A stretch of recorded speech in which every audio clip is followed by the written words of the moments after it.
Hoje nós partiremos em busca do tempo perdido. Então se liga aí.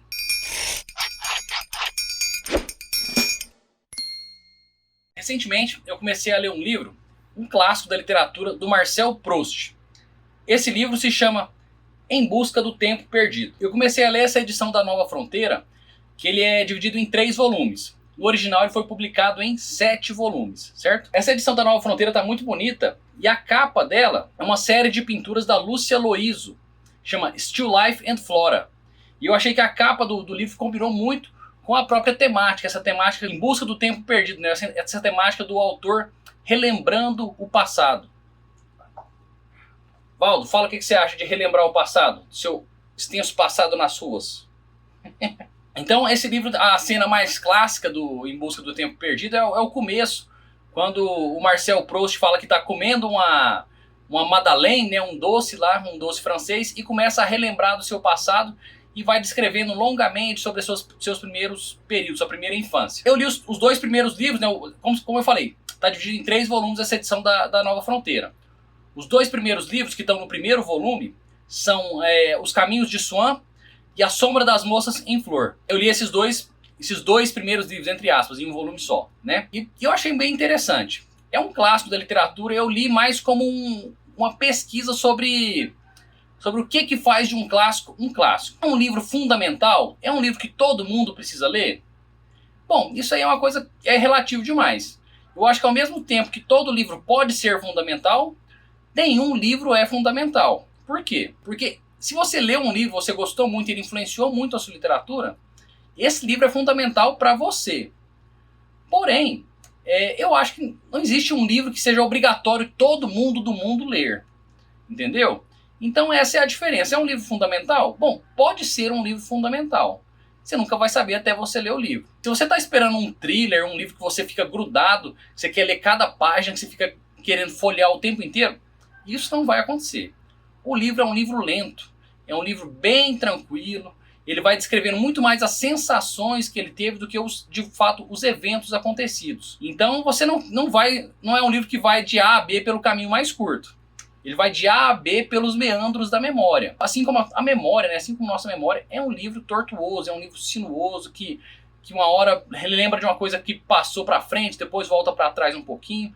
Então é um livro lento. Você tem que se acostumar com esse estilo de literatura. Não vai esperando um thriller. Uma coisa que eu achei bem interessante é que ele faz diversas referências a outras obras. Faz referências ao Misset, referências ao Victor Hugo, referências a Sarah Bernhardt, que foi a maior atriz de teatro de todos os tempos, talvez. Pelo menos é uma das atrizes de teatro mais famosas. Faz referência ao caso Dreyfus, que foi um caso de uma perseguição que você teve a um militar judeu na França. Faz referência aos panamistas, porque para quem não sabe, o Canal do Panamá, inicialmente ele foi iniciado a construção dele pela França. E houveram diversos escândalos de corrupção na construção do Canal do Panamá. Então faz referência a isso também, faz referências a diversas pinturas, faz referências ao Vermeer, faz referências ao El Greco. Então diversas obras literárias, faz diversas referências a diversas obras musicais também.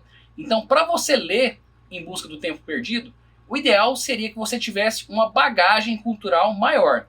Então não acho que é um livro para jovens lerem, porque jovens em geral leram, assim, se você tem 15 anos, se você tem, eu que já tenho 37, eu tô aí 20 anos da sua frente em termos de leitura, entendeu? Então eu já li muito mais, eu comparando comigo mesmo com 15 anos, eu já li muito mais do que eu li aos 15 anos, eu continuei lendo.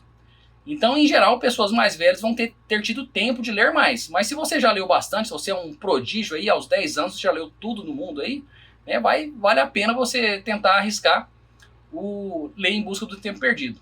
Mas se você tem uma bagagem cultural um pouco melhor, você acaba entendendo melhor as referências. Por exemplo, quando ele fala do caso Dreyfus, eu tenho aqui na minha casa um jornal original de um duelo que se originou por causa desse caso Dreyfus, dessa perseguição do militar judeu.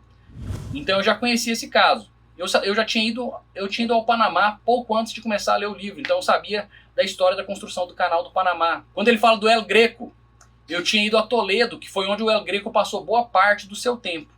Então eu já tinha visto algumas pinturas do El Greco. E eu, inclusive, era um cara que nem gostava muito de artes pictóricas. Eu bati no peito e falava: a pintura não consegue me transmitir nada. Isso acabou mudando quando eu vi um quadro que chama As Meninas, que é um quadro do Velázquez. Eu vi que tinha tantas nuances naquele quadro, eu comecei a prestar mais atenção nas pinturas. Então hoje eu sou um cara que até gosta mais de pintura, até procuro pesquisar um pouco mais sobre pinturas. Então Em Busca do Tempo Perdido é um livro que vale a pena você ler, como eu acho, com um olhar mais acadêmico, um olhar de quem gosta de literatura e que gosta basicamente da história da literatura. Isso eu acho que é o mais interessante. Eu não terminei, né? Tem 2 volumes, 2 grandes volumes para ler. Quero ver como é que vão se desenvolver os próximos volumes. Achei interessante a literatura, mas é um livro lento. Eu que já tenho uma bagagem literária razoável, eu conseguia ler aí 20, 25 páginas, no máximo 30 páginas por dia, porque é um livro que te faz pensar muito, é um livro cansativo, ele é um livro bem cansativo, então você não consegue ler ele rápido, pelo menos eu não consegui. Mas eu acho que é um livro que vale a pena ler se você ler ele com esse olhar acadêmico, um olhar de quem está estudando literatura. E não lê para se divertir, não é um livro que você vai ler como entretenimento, um livro que você vai ler para saber o que vai acontecer no fim. Você vai ler com um olhar mais acadêmico. É isso. Eu acho que essa é a minha opinião sobre as minhas primeiras impressões sobre o livro. Espero que vocês gostem do vídeo, se inscrevam no meu canal e fiquem agora com o trailer do livro A Filha do Oeste. Um abraço.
Você não existe.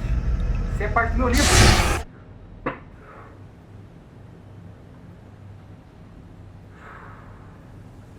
Tô precisando publicar esse livro.